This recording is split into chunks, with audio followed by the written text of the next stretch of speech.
ಕ್ಷುಲ್ಲಕ ಅಭಿಪ್ರಾಯ. ಸಾರ್ವಜನಿಕರು ಎಲ್ಲರೂ ಮಾತಾಡ್ತಾ ಇಲ್ಲ, ಯಾರೋ ಒಂದಷ್ಟು ರಾಜಕೀಯ ಏನು ಬೇಳೆ ಬೇಯಿಸ್ಕೊಳೋ ಅಂಥವ್ರು ಇದು ಮಾತಾಡ್ಬೋದು. ನಾವು ಏನು ಕೇಳ್ತಾ ಇದ್ದೀವಿ, ನಾವು ಕೇಳ್ತಾ ಇರೋದು ಶುದ್ಧ ನೀರು ಕೊಡಿ ಅಂತ.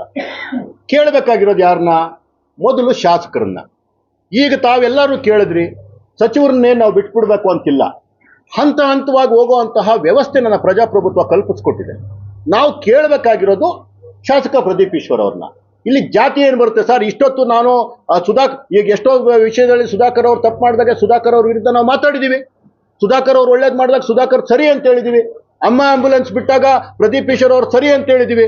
ಹಾಗಾದ್ರೆ ಅವಾಗ ಬರ್ದಿರೋ ಜಾತಿ ಇವಾಗ ಯಾಕೆ ಕಾಣಿಸುತ್ತೆ ಅಂತಂದ್ರೆ, ಅವ್ರಿಗೆ ಏನ್ ಬೇಕೋ ಅದೇ ಕಾಣಿಸೋದ್ರಿಂದ, ಏನ್ ಬೇಕೋ ಅದೇ ನೋಡೋದ್ರಿಂದ ಅಷ್ಟು ಮಾತ್ರ ಕಾಣಿಸುತ್ತೆ. ಬಿಟ್ರೆ ಇಲ್ಲಿ ಜಾತಿ ಇಲ್ಲ.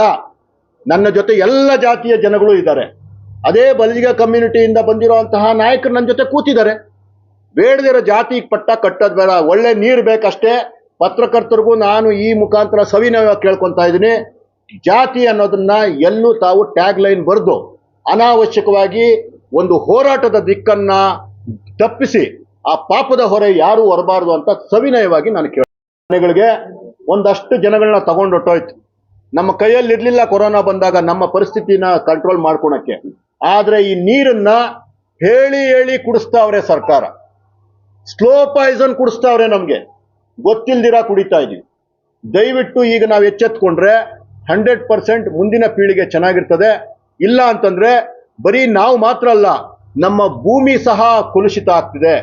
ಮತ್ತೆ ನೀವು ಬೆಳೆ ಬೆಳೆಯೋಕ್ಕೂ ಕಷ್ಟ ಆಗುತ್ತೆ. ಮುಂದೆ ಒಂದು ದಿವಸ ನಾವೆಲ್ಲರೂ ನಾಲಾಯಕಗಳ ತರ ಬೇರೆಯವ್ರ ಮುಂದೆ ನಿಂತ್ಕೊಬೇಕಾಗುತ್ತೆ.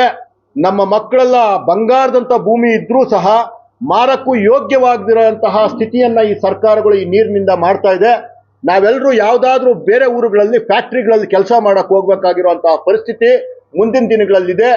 ರಾಜರಂಗ್ ಬದುಕಬೇಕಾ, ಬೇರೆಯವ್ರ ಹತ್ರ ಸೇವಕರಾಗಬೇಕಾ, ಕೂಲಿ ಮಾಡ್ಬೇಕಾ, ನೀವೇ ಯೋಚನೆ ಮಾಡ್ಬೇಕು ಅಂತ ನನ್ನ ಇಡೀ ಜನತೆಯಲ್ಲಿ ಕೇಳ್ಕೊತಾ ಇದ್ದೀನಿ. ಅದಕ್ಕೋಸ್ಕರನೇ ಒಂದು ಎಚ್ಚರಿಕೆಯ ಹಂತವಾಗಿ ಈಗ ನಾವು ಚಿಕ್ಕಬಳ್ಳಾಪುರವನ್ನ ಬಂದ್ ಮಾಡಕ್ಕೆ, ಚಿಕ್ಕಬಳ್ಳಾಪುರ ನಗರವನ್ನ ನಾನು ಪರ್ಟಿಕ್ಯುಲರ್ ಆಗಿ ಹೇಳ್ತಾ ಇದ್ದೀನಿ, ಸಾಂಕೇತಿಕವಾಗಿ ಮಾಡ್ಬೇಕಾಗಿರೋ ಕೆಲಸ ಆಗಿರೋದ್ರಿಂದ ಚಿಕ್ಕಬಳ್ಳಾಪುರ ನಗರವನ್ನ ನಾವು ಬಂದ್ ಮಾಡಕ್ ಹೊರಟಿದೀವಿ. ಜೊತೆಗೆ ಯಾರಿಗಾದ್ರೂ ಹಳ್ಳಿ ಭಾಗಗಳಲ್ಲೂ ಅದಕ್ಕೆ ನೀವು ಬೆಂಬಲ ಕೊಡಬೇಕು ಅಂತಿದ್ರೆ ನಿಮಗೆ ಸ್ವಯಂ ಪ್ರೇರಿತವಾಗಿ ನೀವು ಅಂಗಡಿಗಳನ್ನ ಮುಚ್ಚೋದು ಇನ್ನೊಂದು ಮಾಡ್ಬೋದು. ಆದ್ರೆ ಬಲವಂತವಾಗಿ ಯಾರು ಮಾಡಂಗಿಲ್ಲ. ಯಾರಿಗೆ ಜವಾಬ್ದಾರಿ ಇದೆ, ಯಾರಿಗೆ ನನ್ನ ಚಿಕ್ಕಬಳ್ಳಾಪುರ ಅನ್ನೋ ಪ್ರೀತಿ ಇದೆ, ಯಾರಿಗೆ ನನ್ನ ತಂದೆ ತಾಯಿಗಳನ್ನ, ನನ್ನ ಮಕ್ಕಳನ್ನ ಕಾಪಾಡ್ಕೊಬೇಕು ಅನ್ನುವಂತಹ ಒಂದು ಕನಿಕರ, ಒಂದು ವಾತ್ಸಲ್ಯ ಇದೆ, ಅವರು ಈ ಚಿಕ್ಕಬಳ್ಳಾಪುರ ಬಂದ್ಗೆ ನಮ್ಮ ಜೊತೆ ಕೈ ಜೋಡಿಸ್ತಾರೆ. ಸರ್ಕಾರಕ್ಕೆ ಒಂದು ಎಚ್ಚರಿಕೆ ಕೊಡುವಂತ ಕೆಲಸ ಮಾಡೋಣ. ಇದು ಬರೀ ಬಿಜೆಪಿ ಪರವಾಗಿ ಕೆಲಸ ಮಾಡ್ತಿಲ್ಲ. ಎಲ್ಲ ಸಂಘಟನೆಗಳು, ಎಲ್ಲ ಪಕ್ಷಗಳು, ಜನತಾದಳ ಇರ್ಬೋದು, ಕಾಂಗ್ರೆಸ್ ಇರ್ಬೋದು, BSP ಇರ್ಬೋದು, ಎಲ್ಲ ಪಕ್ಷಗಳು ಬರ್ತವೆ.